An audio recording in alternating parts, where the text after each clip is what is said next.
ஆண்டவராகிய இயேசு கிறிஸ்துவின் நாமத்தினாலே உங்கள் அனைவருக்கும் என்னுடைய அன்பான வணக்கத்தையும் வாழ்த்துக்களையும் தெரிவித்துக் கொள்கிறேன்.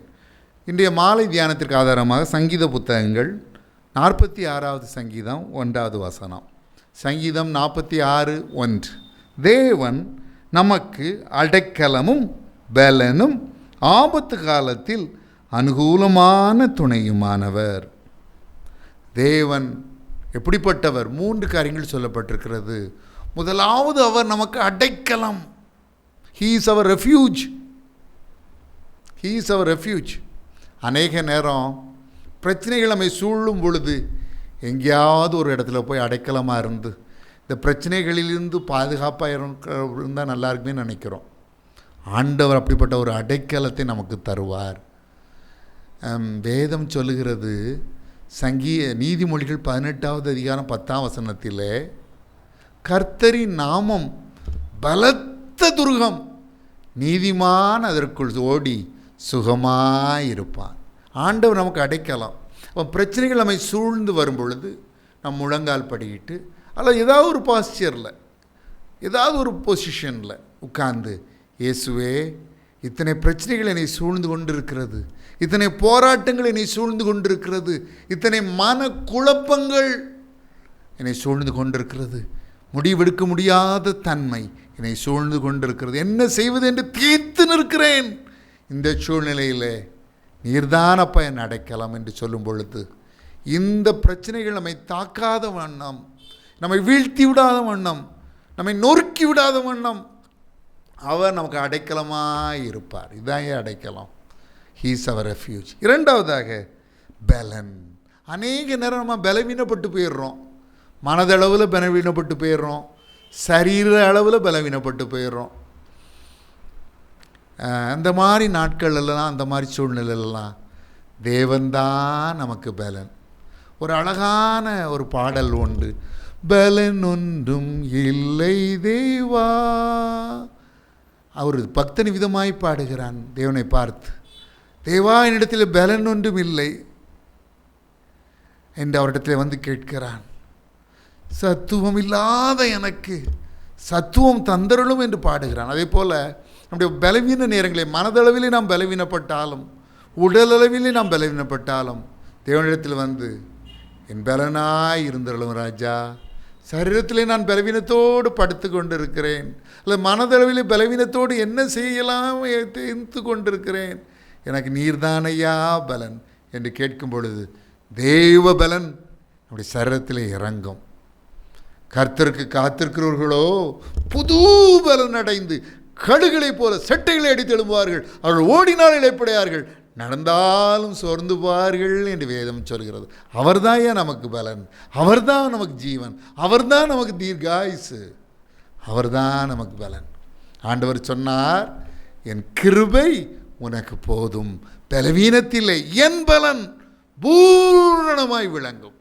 அதனால தான் பவுல் சொல்கிறாரு, என்னை பலப்படுத்துகிற கிறிஸ்துவினாலே எல்லாவற்றையும் செய்ய எனக்கு பலன் உண்டு. பலவீன நேரங்களும் அதான் ஞாபகத்தில் வச்சுக்கிடணும். கர்த்தர் தான்யா என் பலன். He will strengthen me.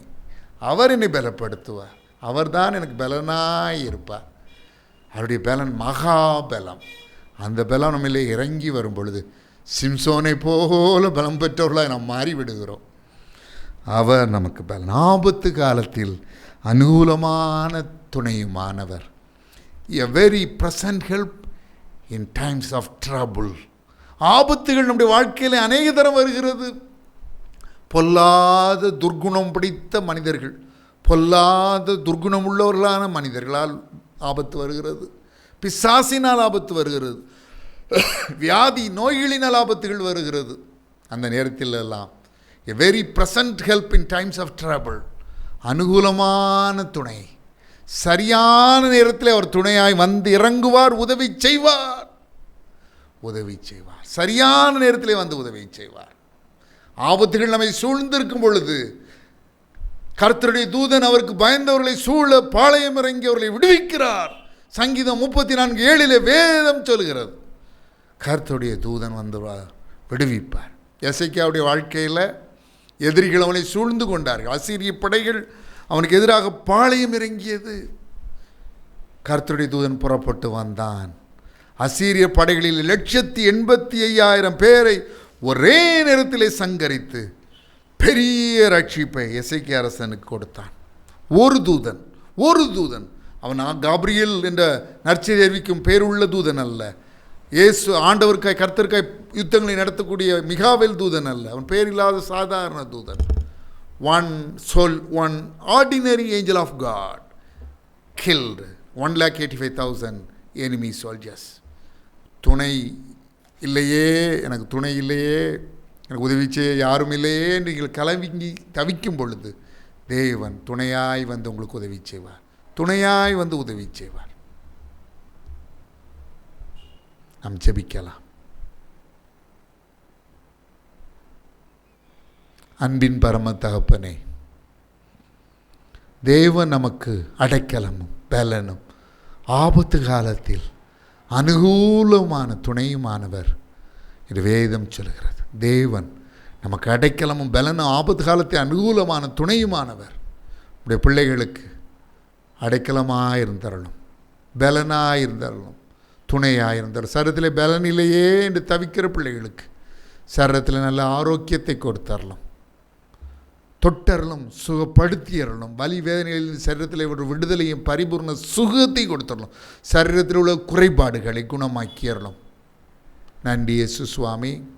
நீர் அப்படி செய்கிற கிருபைகளுக்காக இந்த சிறுநீரக பிரச்சனைகளிலே தவிக்கிறவனுடைய பிள்ளைகளுக்கு பரிபூர்ண சுகத்தை கொடுத்துடலாம். தோல் வியாதினாலே அவதிப்படுகிறவனுடைய பிள்ளைகளுக்கு பரிபூர்ண சுகத்தை கொடுத்துடலாம். கண்களிலே பிரச்சனை உள்ள பிள்ளைகளுக்கு சரீரத்திலே கண்களிலே பரிபூர்ண சுகத்தை கொடுத்துடலாம். மூக்கிலே ஒரு சின்ன ஆப்ரேஷன் தேவை என்று சொல்லுகிறவனுடைய பிள்ளைகளுக்கு ஆப்ரேஷன் இல்லாமலே பரிபூர்ண சுகத்தை கொடுத்துடலாம். தொண்டையில் ஆப்ரேஷன் தேவை என்று சொல்லுகிறவனுடைய பிள்ளைகளுக்கு ஆப்ரேஷன் இல்லாமலே பரிபூர்ண சுகத்தை கொடுத்துடலாம். எந்த இஎன்டி ஸ்பெஷலிஸ்ட் உனக்கு மூக்கிலே ஆப்ரேஷன், உனக்கு காதிலே ஆப்ரேஷன் என்றெல்லாம் சொன்னார்களோ அவர்கள் வாயாலே நீ பரிபூர்ண சுகம் பெற்று அந்த சதை வளர்ச்சி காணாமல் போய்விட்டது, அது எங்கே போனது என்றே எங்களுக்கு தெரியவில்லை, நீ பரிபூர்ண சுகம் பெற்று விட்டாய், உனக்கு ஆப்ரேஷன் தேவையில்லை என்று சொல்லி அனுப்பத்தக்க வகையில் பரிபூர்ண சுகத்தை கொடுத்தரணும். நன்றி இயேசு சுவாமி. சகல துதியும் கனத்தையும் மகிமையும் வல்லமையும் ஒருவருக்கே செலுத்துகிறோம். இயேசு கிறிஸ்துவின் நாமத்தினாலே வேண்டிக் கொள்கிறோம் பிதாவே, ஆமென்.